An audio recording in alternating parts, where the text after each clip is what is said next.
아프가니스탄에서 전격 미군을 철수했습니다. 조 바이든 미국 대통령은 아프가니스탄에서의 전쟁을 끝내기로 결정하면서 다른 결과를 얻을 합당할 기대가 없다면 또 다른 세대의 미국인을 아프가니스탄 전쟁에 보내지 않을 것을 결심했다고 8일 이곳 백악관에서 밝혔습니다. 한밤중 아프가니스탄 바그람 공군기지에서 갑자기 철군을 시도한 미국을 지켜보면서 한국도 이런 일이 없으리라고는 장담할 수 없습니다. 작금의 문재인 정권이 주한미군 철수를 주장하고 있기 때문입니다. 서울과 워싱턴을 연결하여 조은진 우리공화당 대표와 함께 최근 탑 뉴스들을 하나하나 짚어보겠습니다. 예, 조은진 대표님 반갑습니다.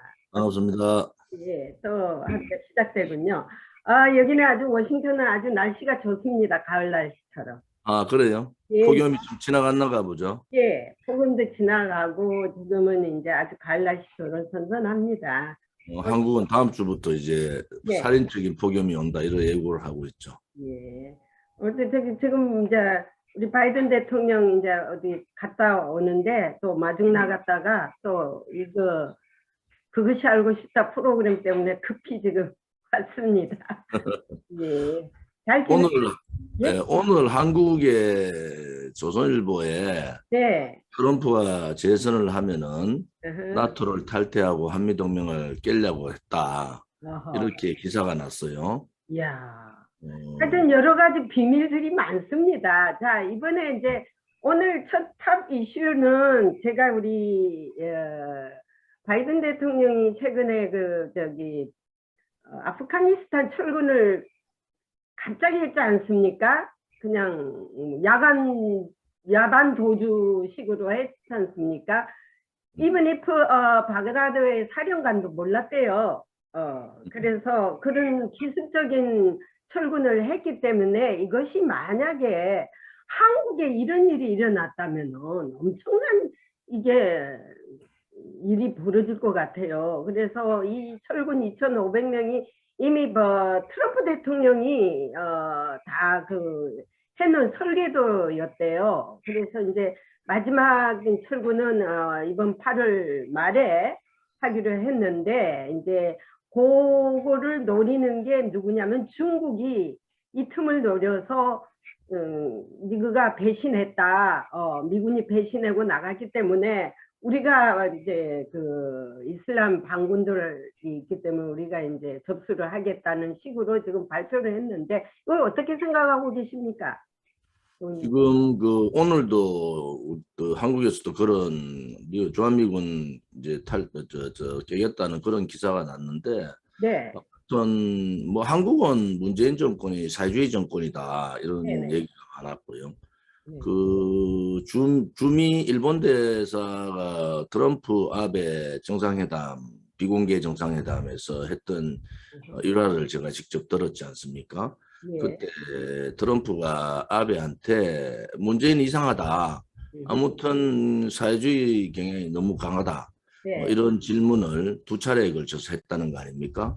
네. 뭐 아베도 거기에 동의를 했는 그런 입장들을 제가 들었는데, 미국으로 봐서는 한미 동맹이 대한민국의 뭐 안전이나 안보 부분도 있지만 동북아 전체에 특히 중국과 지금 대결 구도로 하고 있는 이 상황에서는 주한미군 철수는 거의 불가능하다 저는 그래 보는데, 네. 그래도 이 사회주의 정권이 다시 들어와서 또 한미동맹을 훼손한다든지 또 미국에 대해서 또 저돌적으로 또 친중 행각을 보이면은 미국도 어떤 결정을 할 거 아니냐. 그렇게 되면은 피해는 누가 보느냐? 한국, 대한민국, 그렇죠. 대한민국 국민이 네. 보는 거거든요. 네. 그래서 항상 미국이 대한민국을 반드시 언제까지 지속적으로 우리를 지켜줄 것이다 이렇게 보는 것은 옳지 않다는 거죠.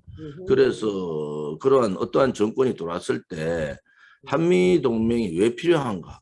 또 중국이 지금 하는 1대1로라든지 소위 말하는 중국 속고가 정책들이 노골적으로 하고 있지 않습니까? 거기에 대해서는 결국 중국과 맞서 싸울 수 있는 나라는 미국밖에 없지 않습니까? 그러면 우리나라는 중국이 지금까지 해왔던 행태를 봐서 네. 무자비하게 한국에 대해서 여러 가지 경제 보복이라든지 또 군사적인 보복이라든지 뭐 이런 부분을 예상할 수 있지 않습니까? 네. 실질적으로 그런 부분에 대해서 우리가 미국을 하고 손을 잡지 않으면 누구하고 손을 잡겠습니까? 맞습니다. 그래서 한미 동맹은 미국의 어떤 동북아의 국제 질서에도 중요하지만 우리 대한민국 국민으로 봐서는 생존권의 문제다 이래 보는 거죠. 또 미국이 아프가니스탄이나 이런 부분하고 대한민국은 전혀 한반도 상황은 전혀 다르다. 저는 그런 인식을 가지고 있고요. 네. 아무튼 사회주의 정권이 더 많이 한미동맹의 이탈 상황들을 예를 들어서 동맹 관계를 훼손하는 행위들을 하면은 결국 그 피해는 대한민국 국민이 질 수밖에 없다. 그래서 저는 다음에 정권 교체는 반드시 이루어져야 된다라는 네. 입장은 확실한 거죠. 예, 오늘도 그 연구소 소장하고 만났는데요. 그 문정인 세종연구소 소장이란 자가 그 최근에 그런 말을 했더라고요. 한국이 미국 편에 서면 한반도의 평화와 번영을 담보하기가 어려워진다면서 모든 국가하고 다른 교제를 해야 되면서 이게 말이 되는 말입니까?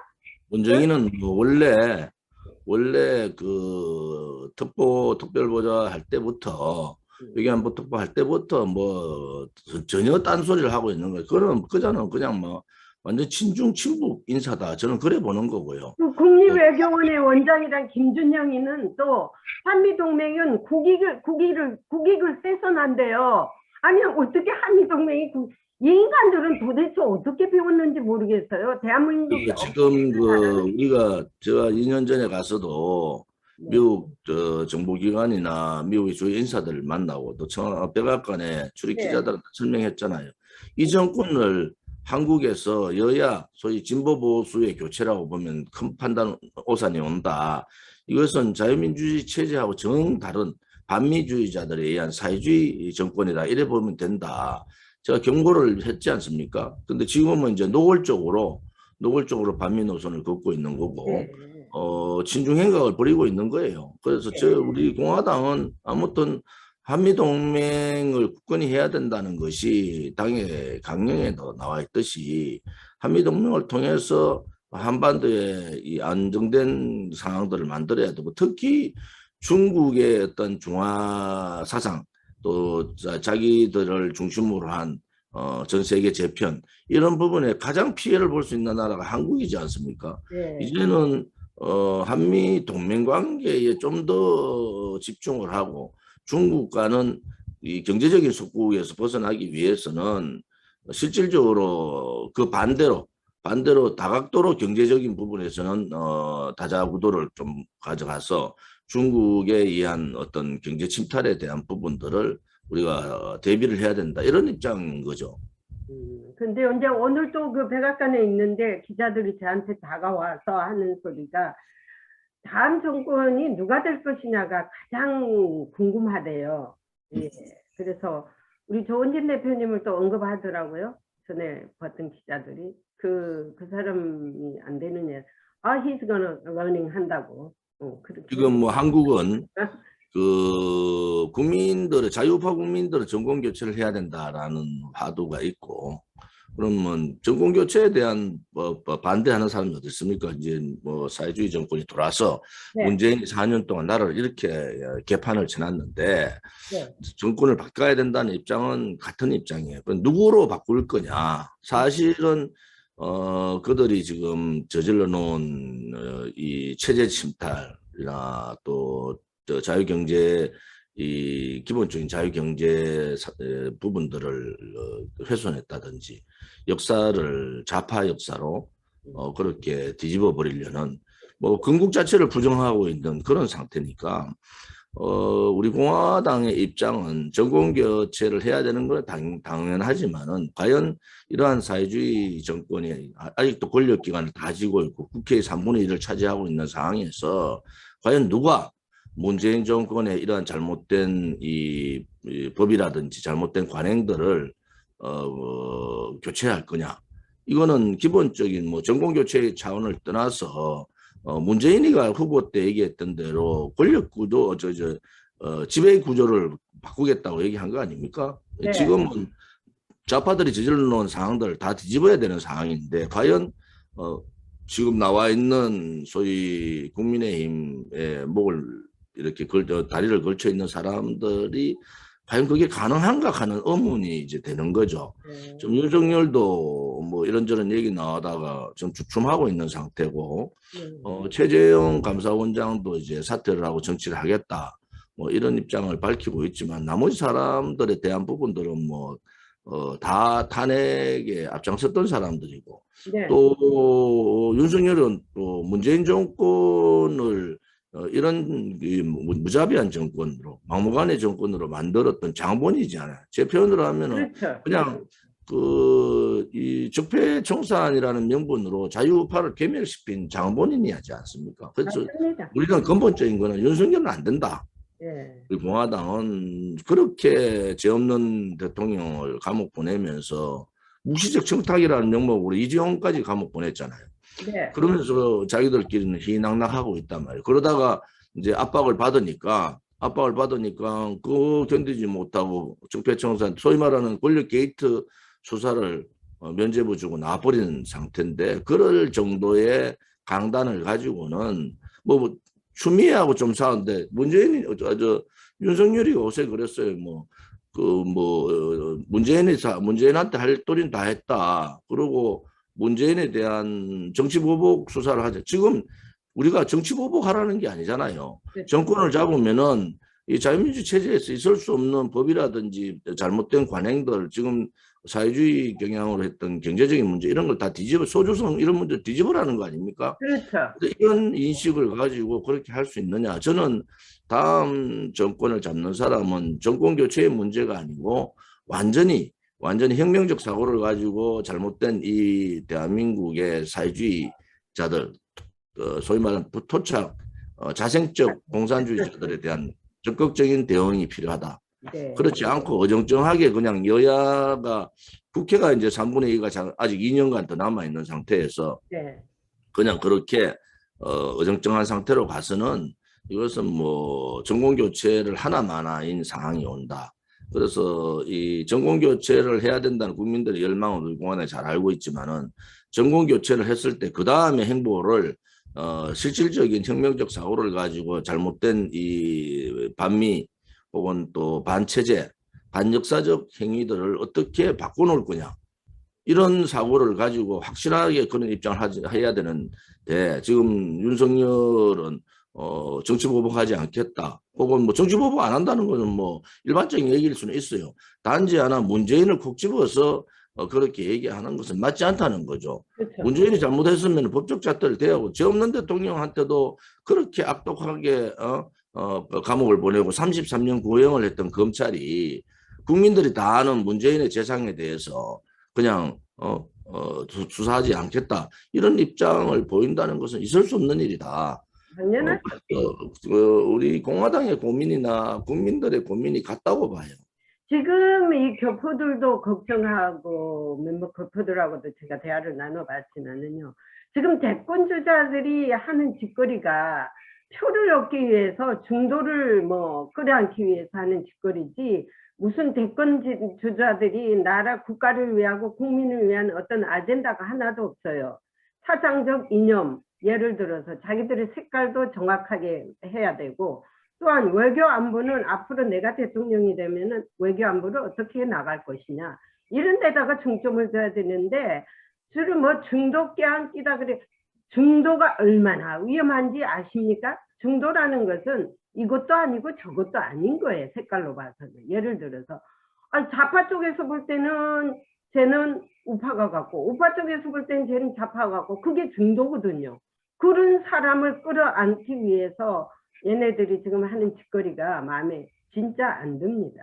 그런데 뭐 우리 공화당처럼 확실한 색깔을 가지고 국민들을 설득을 시키면은 우리 국민들이 깨어야지만이 이렇게 이제 앞으로 우리 조 대표님 같은 리더가 한국에 탄생할 것 같으로 생각합니다. 그런데 보안법 폐지는 또 왜 한다고 합니까? 그들은 원래 원래 대한민국의 사상이 불건 사람들은 국가보안법 폐지, 주한미군 철수, 이거는 뭐 작전권 해소, 이거는 뭐 과거부터 계속 지속적으로 했던 얘기들 아닙니까? 네. 이번에 아마 좌파들이 정권 가져가면은 국가보안법 폐지나 전장권 문제를 본격적으로 들고 나올 겁니다. 네. 그리고 주한미군에 대한 부분들도 다른 어떤 입장들을 가질 것 같아요. 지금 현재 저들이 가고 있는 행위는 이제 사회주의 국가로 가겠다고 거의 선언을 한 거하고 같거든요. 자, 그러면은 우파의 지도자들은 명확하게 우리는 자유민주주의 체제에 완전한 자유민주주의 체제를 이루가겠다. 한미 동맹의 해서는 있을 수 없고, 만약에 중국과 미국을 선택하라면 우리는 반드시 한미 동맹을 선택한다. 이런 분명한 입장이 필요하거든요. 그다음에 대한민국은 건국 이후에 대한민국 광복 이후에 대한민국이 가져왔던 그 체제의 문제는 대한민국이 북한보다 성공을 했고 이겼다는 거 아닙니까? 그런데 그것을 다시 되돌려 가지고 사회주의 국가로 가겠다. 이런 부분들은 있을 수 없는 일이다. 그들이 말하는 뭐 10번 단계의 사회주의 연방제 얘기는 그건 결국 사회주의예요. 그래서 이 부분에 대해서 굉장히 중요한데, 그런데 과연 지도자고자 하는 사람, 저는 저 사람들이 소위 자유우파 후보들이 착각을 하고 있는 것이 이번은 중도표가 거의 없다고 봐요, 저는요. 네. 왜냐하면 지금은 세대의 갈등까지 같이 붙어 있어서 정치적 중도의 상황들은 거의 없다 이렇게 보는데, 이길 수 있는 방법은 자유파가 하나로 되어 가지고 네. 투표율을 높이는 겁니다. 투표율을. 네. 지금 저들이 드디어 이제 뭐 저는 윤석열이 좋아하지 않지만은 윤석열이가 지지율 1위 나오는 여론조사 기관의 여론조사를 막아버렸지 않습니까? 얼마나 압박을 넣었으면 그 여론조사 의뢰가 중단됐겠습니까? 자, 노골적으로 이제 자기들의 정권 재창출을 위해 가지고 노골적으로 이제 덤벼들 거예요. 또 조선일보 이동훈 논설위원이 이번에 뭐 그 윤석열 대변인으로 또 갔다가 20일 만에 사퇴를 했고, 그것이 이제 사기꾼한테, 그것도 김무성이가 소개해줬는 사기꾼이라는 거 아닙니까? 그래서 김무성이가 이동훈을 소개하고, 이동훈이 엄상석 그 앵커를 소개하고, 또 중앙일보 이가영 기자도 김무성이 소개해줬다는 거 아닙니까? 그러면 그 사기꾼하고 김무성은 굉장히 긴밀한 관계 아니겠어요? 그런데 수사를 안 한단 말이에요. 이거는 특검을 통해서 과연 나라를 망친 놈들이 누구냐? 박근혜 대통령 탄핵에 앞장섰던 놈들이 전부 지금 사기꾼 43살, 그것도 가짜 수산업자 사기꾼에 속아가지고 전국이 이렇게 난리되는데, 제가 이동훈 논설위원을 저는 뭐 개인적으로 잘 알아요, 그 사람. 그런데 여권에서 여권 인사가 회유를 했다는 거 아닙니까? 윤석열을 치면은 이 범죄 자체를 그냥 없던 걸로 하겠다, 덮겠다. 이 있을 수 없는 자유민주 체제에서 있을 수 없는 협박 아닙니까? 협박이 원모죠.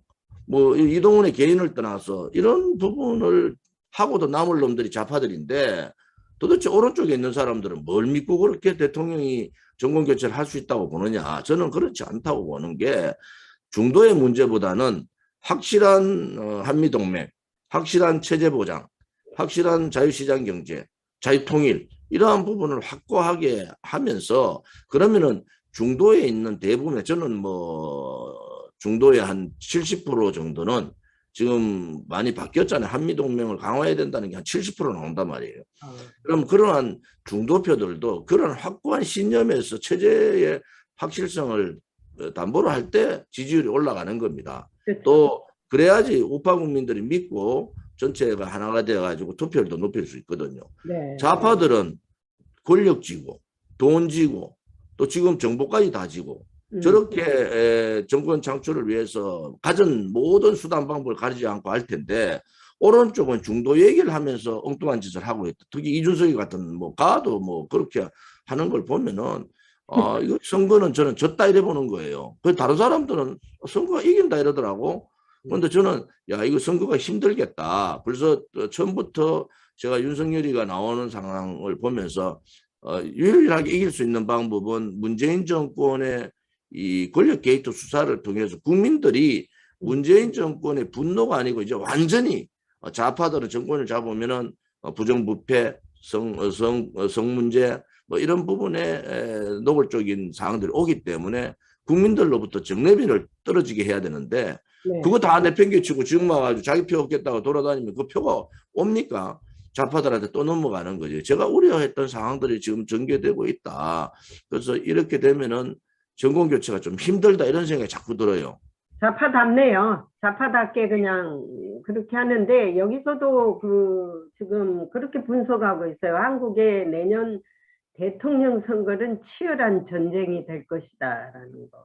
이 총칼 없는 전쟁인데 이 전쟁에서 누가 죽느냐 사느냐는 전쟁이니까 좌파들이 어떤 수단을 쓸 수가 있으니까 거기에 대비해야 될 거예요. 박근혜 대통령만 자 박근혜 대통령 사면을 해야 된다. 뭐 네. 석방을 해야 된다는 여론은 이명박 대통령 분리해서 했을 때는 60% 가까이 나온단 말이에요. 또 지금 탄핵에 문제가 있었다는 사람들도 60%나 나와요. 그럼 그 60%가 이기는 표 아닙니까? 그렇죠. 정권을 잡을 수 있는 표잖아요. 그러면 확실하게 문재인 정권의 아킬레스건은 촛불 쿠데타를 통해서 죄 없는 대통령을 감옥에 보낸 거잖아요. 이것이 가장 중요한 이번 대통령 선거에서의 승리의 키인데 그렇죠. 이 부분을 그냥 대부분 다 놓치고 그거를 그냥 다음 정권 잡았어도 이 문제를 다시 뒤집어서 문재인 정권의 그런 정권 찬탈 부분들을 부각을 시켜서 그 부분을 정리를 해야 되잖아요. 네. 그런데 다른 여론조사는 다 반영한다고 하면서 그런 부분에 대해서는 얘기를 안 하고 있다. 그것은 대단히 잘못된 길을 가고 있는 거예요.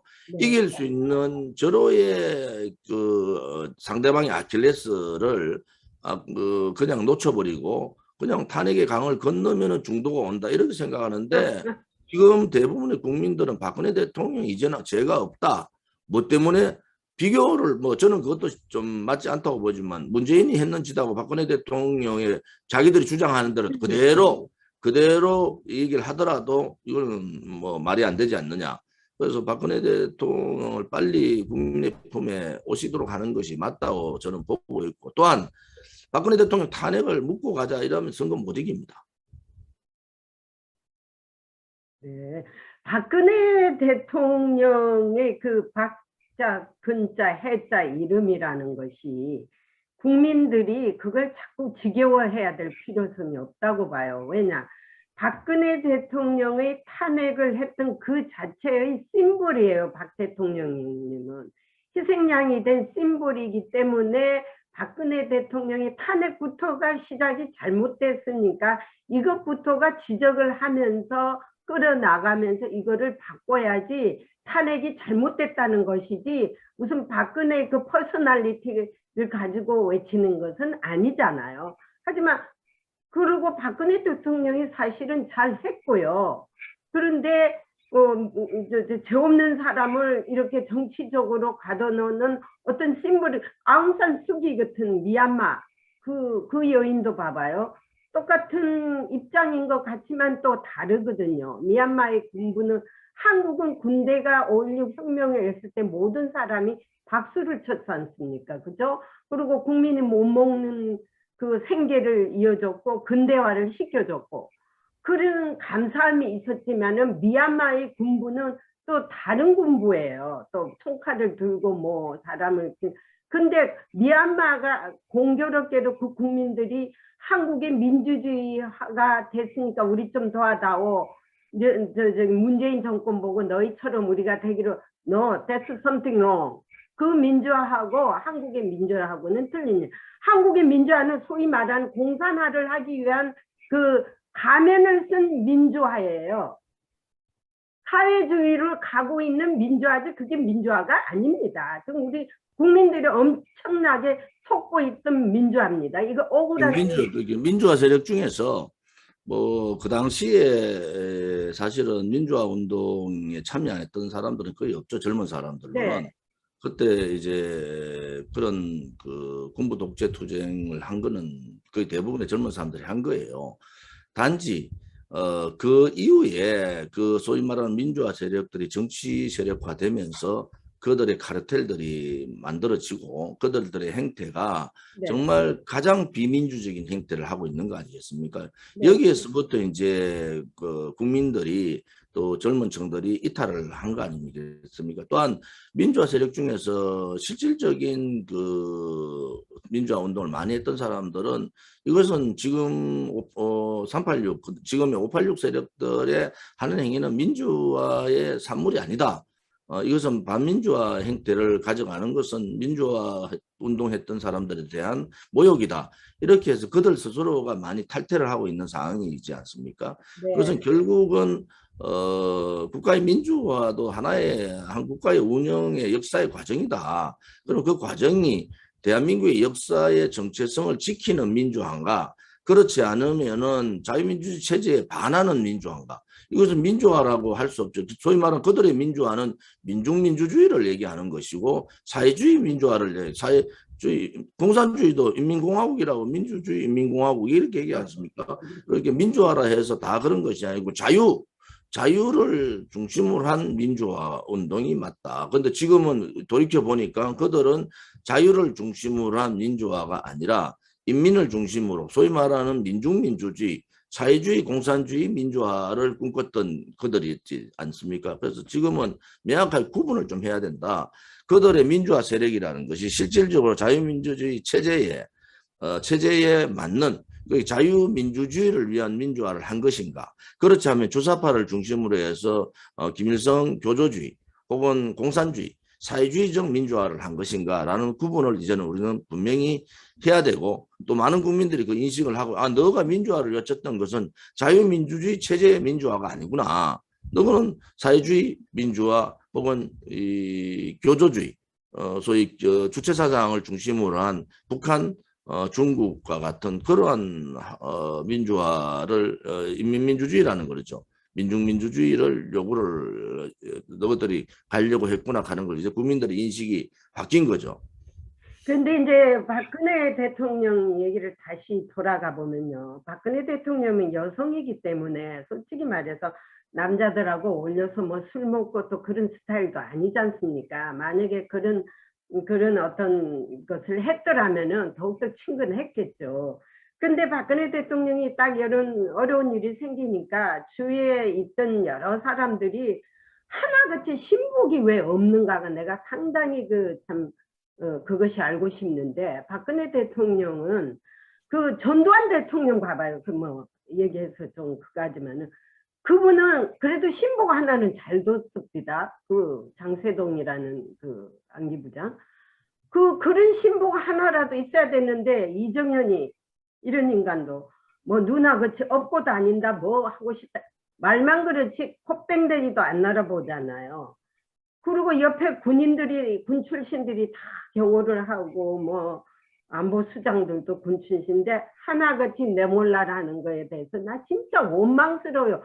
우리나라 군인들을 그리 안 봤는데 이번 사건을 내가 분석해 볼 때 진짜 믿을 군이 하나도 없겠다. 이런 만약에 전쟁이 일어날 때 총알 들고 싸움할 놈이 있겠습니까? 어디다가 믿겠습니까? 지금 이제 그 한 가지는 네. 박근혜 대통령이 잘못한 게 아닙니다. 박근혜 대통령은 처음부터 계파 정치, 이인자 정치 하지 않겠다라고 선언을 했는 분이고 서로의 경쟁을 통해서 자연스럽게 다음 대선 구도가 올 거다. 왜냐하면 박근혜 대통령 정부가 경제적인 성장 문제뿐만 문제나 모든 부분에서 굉장히 점수가 높은 그 정권이었고요. 그렇죠. 그다음에 공무원 연금 개혁을 제가 뭐 거기에 몸담아서 직접 했습니다마는 아무튼 노동개혁, 공무원 연금 개혁, 저 박근혜 대통령이 소위 말하는 개혁 대통령이었어요. 그런데 네. 이러한 부분에 대해서 하면서도 정치적으로는 실질적으로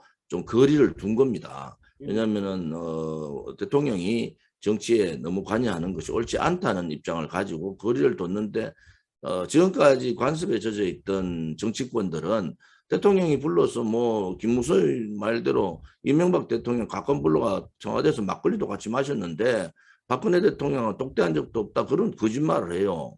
그때 대통령 그 청와대 갔을 때도 별도로 30분간의 독대를 하고 이런저런 얘기를 했지 않습니까?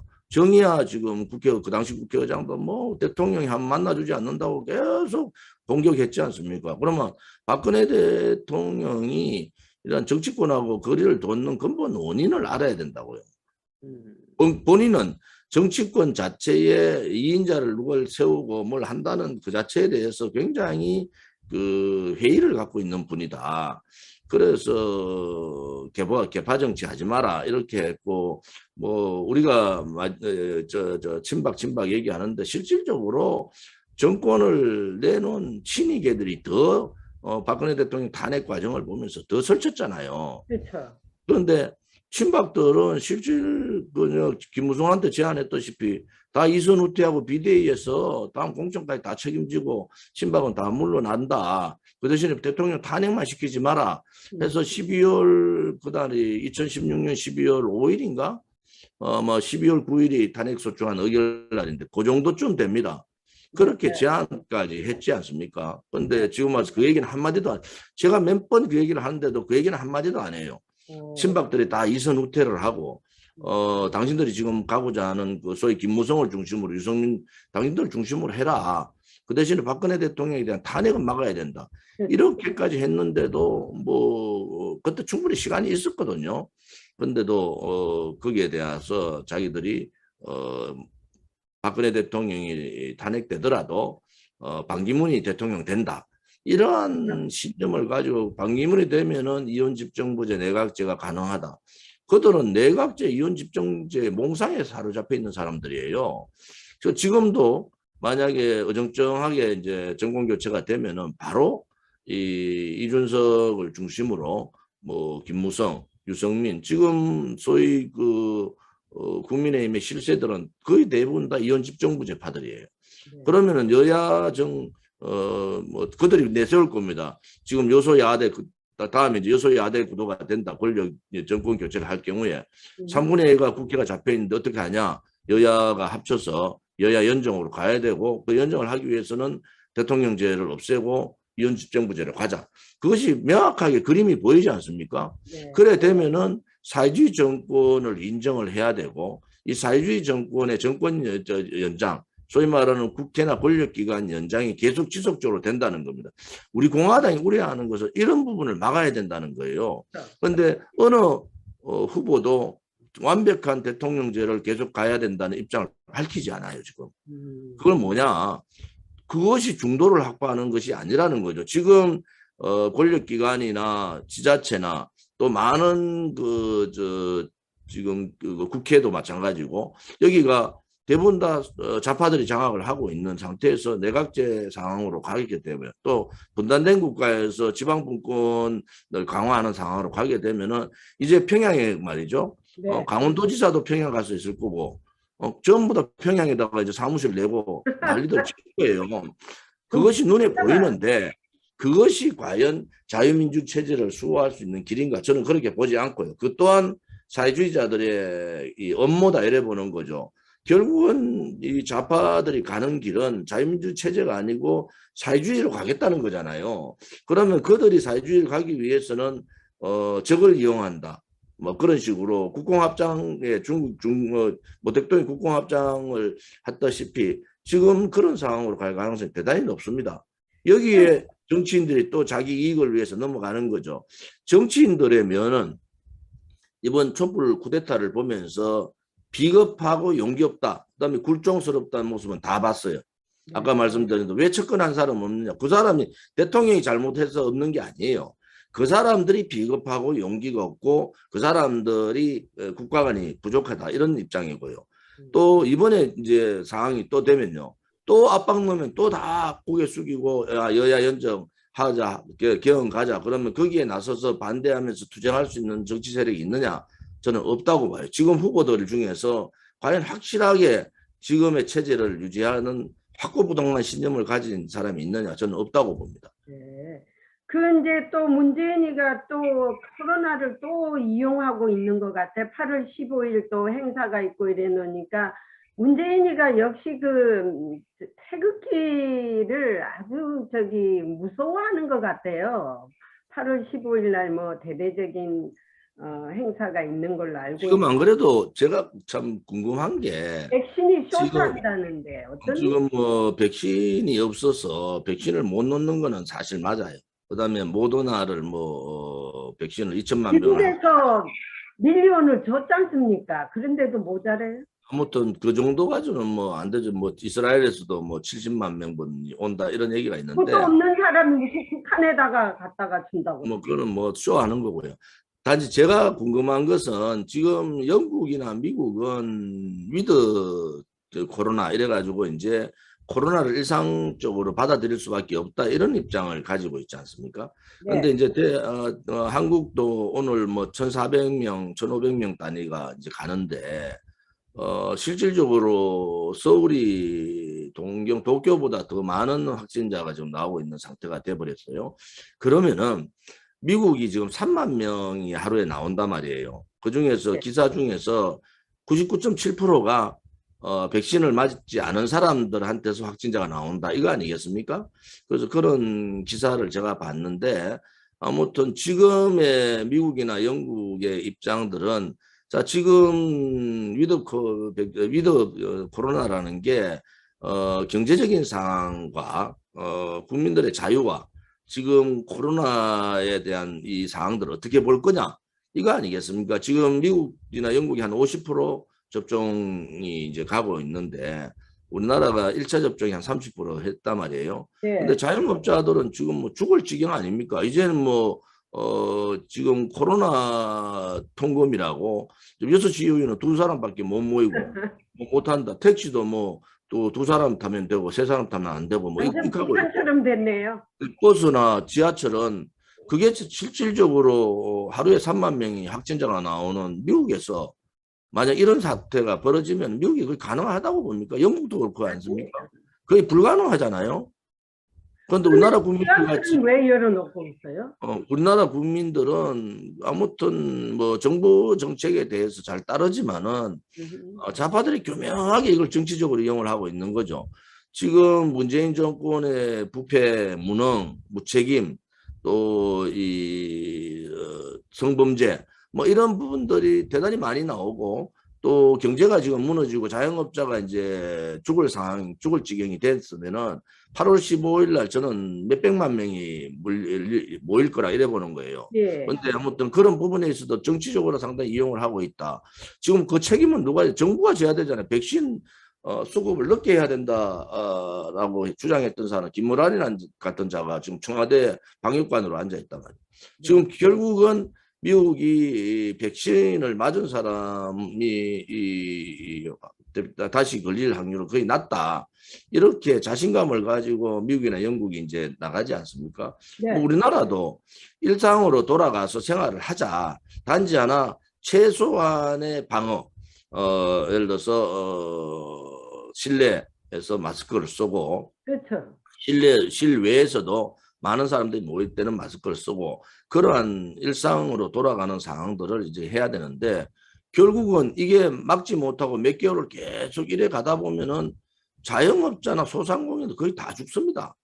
자, 그러면은 그들의 K 방역이 얼마나 거짓이었는가. 그렇죠. 또 백신 구입을 늦게 해야 된다는 그들의 오만함이 국민을 이 지경으로 만든 거 아닙니까?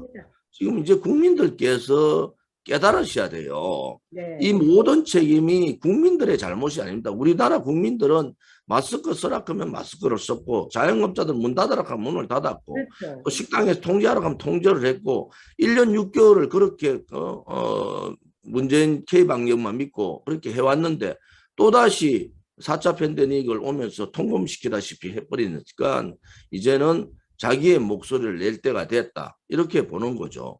다 죽고 난 다음에 목소리 내봐야 뭐 하겠습니까? 그러니까 지금 야당이 똑바로 하지 않고 있는 거예요. 야당이 이런 것들을 따져야 되거든요. 근데 야당이 나는 한국에 야당이 있습니까? 없죠. 야당이 어디 있습니까? 우리 네. 공화당밖에 없지.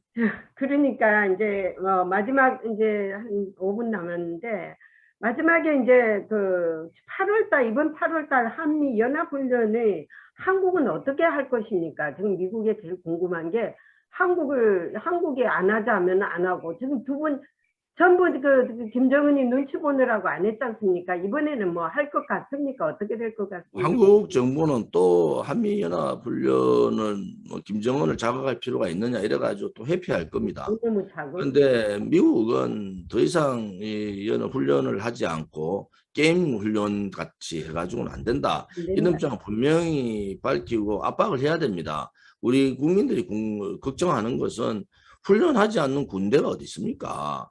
그것은 결국은 김정은만 이롭게 하는 그런 사태가 올 수가 최근에 있다. 내가 트랜스크립션을 보니까 주한미군 사령관 아브람스 며칠 전에 그만둔 분이 그런 얘기를 했더라고요.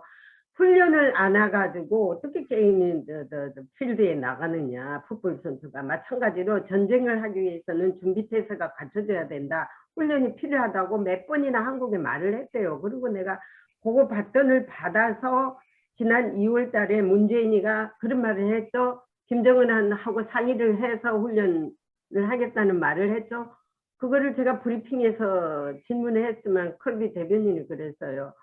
우리는 훈련을 원한다. 준비 태세가 만반히 갖춰지면서 그러니까 훈련이 된 병장을 가지고 fight tonight. 오늘 밤 싸울 태세를 갖추는 게 우리의 자세다. 라고 분명히 말했어요. 그런데 이번에 또 문재인이가 이거를 중단한다면은 도대체 김정은이는 변한 게 하나도 없는데 왜 자꾸 훈련한다고 해서 김정은이가 뭐 체인지한 거 있습니까? 훈련 안 한다고 해서 체인지한 거 있습니까? 걔들은 그대로 가고 있는 거예요. 또 개발하고 SLBM도 개발하고. 지금 조만간에 이제 북한의 도발이 있을 거다 이런 예상들을 하고 그 도발은 SLBM을 공식적으로 탑승 잠수함에 인원을 탑승해서 SLBM을 발사하는 그런 상황을 만들 거다 이런 예측들이 있고 또 거기에 대한 조기 경보기라든지 또 비행 시스템들이 지금 움직이고 있는 것도 사실입니다. 그래서 예. 지금 북한의 SLBM 도발이 아마 되면은 즉각적인 군사훈련으로 대체를 해야 된다. 결국 군사훈련이 없으니까 저렇게 북한이 그렇죠. 핵을 또 SLBM 개발을 완료시키는 상황들이 오지 않느냐. 그래서 이 김정은의 이 무모한 핵개발 도발을 막는 방법은 한미 군사훈련을 통해서 통제를 하는 거거든요. 그래서 이러한 부분들이 좀 더 명확하게 미국에서도 입장들을 좀 밝히고 더 이상 문재인 정권에 대해서 이제 미국에서도 이 정권은 자유민주주의 체제 한미동맹을 수호하는 정권이 아니다는 걸 알지 않습니까? 압니다. 알고 있습니다. 그리고 이제 최근에 SLBM을 한국군이 또 성공을 했습니다. 그걸 내가 국방부에 질문을 해서 그저께 제가 유튜브에 올렸는데 보이스 오브 워싱턴에 올렸는데 미국은 되도록이면은 민감한 얘기는 안 하지만은 차근차근 준비를 다 하고 있습니다. 문제는 한국의 자세입니다. 그러면 이제 앞으로 정권이 바뀌면 좀 나아질란가 모르지만은 지금 이제 우리가 이제 좀 고민을 해야 될 부분이 북한이 만약에 지금 북한 핵보유국으로 가는 그 단계를 거의 다 마쳤는데 네. 만약에 북핵 폐기가 어렵고 또 북핵 폐기가 될 때까지 전제는요. 북핵 폐기가 될 때까지는 한국의 전술핵 부분도 이제 고민을 좀 해봐야 된다. 네. 만약에 북한이 저렇게 핵 개발 또 SLBM까지 개발 완료를 하고 있는데 한국이 전혀 대책이 없으면 안 된다. 제가 말씀드리는 것은 전제가 있는 거예요. 북핵 폐기가 힘든 상황이 되고 또한 이 북한에 대한 방어 시스템이 어렵게 되면은 북핵 폐기를 하는 그날까지는 한반도에 한국의 전술핵 배치 문제도 좀 고민을 해봐야 된다. 네. 이런 입장도 지금 여러 언론에서 나오고 있습니다. 앞으로 우리 조원진 대표님이 다시 정치권에 들어가셔서 제가 볼 때는 외교 안보 국방위원장을 하시면 딱 어울릴 것 같아요. 그래가지고 한미 동맹도 좀 잘 하시고 나라를 위해서 하시면 하여튼 어떤 변수가 있을 거라고 저는 봅니다. 하여튼 행운을 빌겠고요. 예. 오늘은 시간이 다 됐습니다. 그래서 또 다음 주에 뵙기로 하고요. 제가 지금 한번 아무튼 9월 달에 2차 백신을 맞는데요. 네. 9월 2일인가 맞는데 아무튼 2차 백신 맞은 이후에 원래 미국을 한번 갔다 와야 되지 않느냐라는 생각이 자꾸 들어요. 네. 지금 이 한국의 정치 상황에 대해서 정확하게 미국의 백악관이나 국무성이나 국방부 쪽에서 국방성 쪽에서 좀 알아야 되겠다. 지난번 만났던 정부 한반도의 정보기관 책임자들 이런 사람들 좀 만나 싱크탱크도 제가 지난번에 세 군데나 만났지 예, 예. 않습니까? 그래서 이번에 9월달 맞고 난 다음 미국 쪽하고 좀 조율을 해서 한번 방문을 통해서 2년 전에 제가 경고했던 이제 사회주의 정권 또 오늘 얘기했던 한미 군사훈련이나 또 여러 가지 좌파들의 행태 이런 부분에 대해서 미국에 가서 좀 많은 얘기들을 나누면서 대안을 좀 만들어야 되겠다. 예, 예. 명확하게 아마 이런 입장들을 명확하게 얘기하는 정치인이 없을 겁니다. 그래서 맞습니다. 다 이런 알고 부분에 대해서 있어요, 얘들. 이 사람, 여기 있는 분들도 저기 오히려 트럼프 어드미니스트레이션 쪽보다 상당히 더 강력한 팀들이더라고, 제가 볼 때. 많이 견제를 하니까 김정은이가 지금 쪽을 못 쓰고 있지 않습니까? 어떤 뭐 대항을 못 하고 있어요, 지금 보니까는. 하여튼 오늘 말씀 감사하고요. 그때 봐가면서 이제 날씨가 쌀쌀할 때 봐가면서 우리 박근혜 대통령이 빨리 석방이 되면은 저희들이 언제든지 가서 지금 인터뷰할 기자들이 지금 대기 중입니다. 하여튼 지금 그 얘기 한 말씀 드리면 8월 15일 날 대통령께서 나오실 뭐 제가 여러 경로로 파악해 보니까 50대 50 정도로 보고 있습니다. 네. 그래서 우리 공화당에서도 이제 다음 주부터 박근혜 대통령 8.15 석방 준비위원회 뭐 이런 부분들을 좀 준비를 하고요.